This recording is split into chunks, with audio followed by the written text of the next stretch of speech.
Hey everybody, Ben Frederickson here alongside Jeff Gordon. Inside Pitch is back in the studio. We got a lot to dig into, Gordo, here. The good news for us is Cardinals fans got to take a bit of a breath. The Cardinals were able to pull out that series win in Colorado. There are some guys on this team, though, who are kind of off to, I would say, let's say this generously, slow starts this season. A lot of them happen to be pitchers. One player specifically on the position side I want us to talk about. Before we dive in, Gordo, what do you make of where the Cardinals are at? They've had a tough schedule to start. They haven't exactly downplayed concerns about the rotation, also putting it nicely. But here they are. They get a series win in Colorado. Now they get to come home, host the Pirates. This should be a chance for them to gain some traction. Yeah, important homestand. You built up a little momentum in Colorado. You got your bats going. This offense could be remarkable at some point. As Ollie said yesterday, once they get everybody going, it's going to be impressive. Pitching, we'll see. It's just going to be like the Padres, I think, a team that will try to win on offense and see where that takes them. But, yeah, they need this homestand. They need to get to the high side of 500, get a few more guys going. Yeah, and start answering some questions. I do think looks like they may have moved past the Tyler O'Neill kerfuffle and a little better vibe about the group. One thing about Inside Pitch is no one will ever question if we're giving full effort on these videos. We're full throttle all the time. A lot of the pitching is the biggest issue. When you have starting pitching that doesn't look good, it makes your whole team look bad. It makes you lose more games. It causes stress levels to rise. It's kind of like having a car that doesn't have oil in it. Everything starts falling apart. When you have good pitching, things go better. You win more, guys are happier, and you can kind of pass that baton along the game. Your lineup isn't chasing leads, it's protecting them or adding to them. Your defense is able to just play and keep pressure on the opponent, and that's kind of how the Cardinals are built to operate. But right now they haven't had the rotation help to play that way. Let's start with Miles Mikolas as our first guy that we're going to put under the microscope a little bit.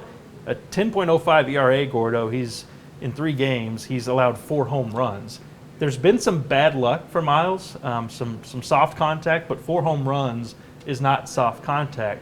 I'm not concerned about Miles yet. I think that he's clearly got some location issues going on. He throws a lot of different pitches. He's working with a new catcher, usually in Wilson Contreras. I think Miles will get this ironed out. Are you raising the concern level for Miles, or are you patient?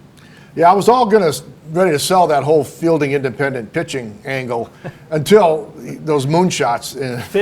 Coors Field is where FIP goes to die. Yeah, exactly. But, he's got to work on such a fine line. It's always been the case, right? He had one year where he just walked that line the entire season, and that's how 18-4 happens. It's hard to walk that line, and he's found out. Really good spring, given the weirdness, not pitching as much as he would have wanted at the World Baseball Classic. What he did do for the Cardinals was fine. But, man, he'll make 2 or 3 really good pitches, and then the next one, not so good. He'll have a good inning, and then the next 2, not so much. It's there, but, man, his margin for error is small, and he's got to be fine. He's got to tighten some bolts. I think he'll be able to. A couple other starters. We won't go through them all. They're all struggling at the moment, except for, we've seen an encouraging start from Jack Flaherty in Colorado, and Jordan Montgomery has been pretty good. I was going to say Steven Matz, but the guy who's probably under more pressure right now is Jake Woodford. Gordo, he's got a 9 ERA. He's allowed 4 homers, and he's the guy who's in the rotation because Adam Wainwright is injured. Wainwright's nearing a return. We'll see if it's a rehab stint or a simulated game. Meanwhile, Matthew Liberatore, who the Cardinals want to see work out, is dealing down in Memphis. He's striking out everybody. He's not allowing runs. He's being very, very precise, and he's pitching like a guy who learned from the struggles he had last season. How many more starts does Jake Woodford have before, A, he's bumped for Adam Wainwright, or B, they say they got to give Matthew Liberatore a look? Yeah, I'd say 1, because I think you would want to see Matthew pitch up here before Adam comes back, just so you have a better idea. He's put together 3 starts in a row. Doesn't seem like a lot, but he'd ever had 3 dominant starts in a row last year at Memphis. He was up and down, right? So more velocity, obviously better command. His strikeouts to walk ratio, very good.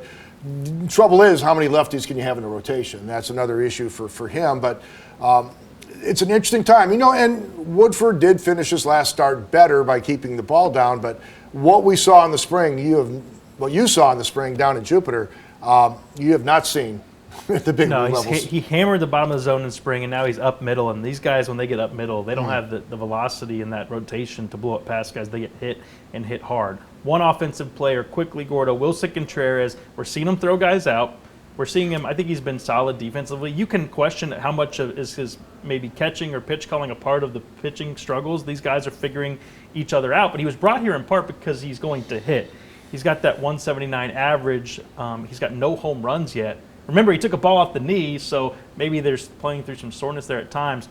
I'm not too concerned about Wilson's offense, but it would be really nice to see him get that bat going if he's going to stay in the 5 spot during this homestand. Yeah, he will have to stay in the 5 spot because Nolan Gorman is really off to a solid start. Obviously, He's in second. Yeah, and Jordan Walker, I mean, he's going to move up in the order. Right. He's a real deal. You know, Wilson's had a couple of at-bats where he just wasn't very competitive, and I think you're concerned about that. He must be frustrated. When a guy has a at-bat where he appears to guess wrong on everything that came his way, he's tied up mentally as well as trying to find his timing physically. So it's a long year. This guy's a proud guy, super competitive guy. I think he gets it back on track. I think he hits his first homer as a Cardinal in this series against the Pirates, and I think he starts to come free at the plate in a good way. Hey, keep it locked at STLCA.com. See if Jordan Walker keeps that historic hit streak going, by the way. Probably should have mentioned that. For Jeff Gordon, I'm Ben Frederickson. We'll see you next time at STLtoday.com.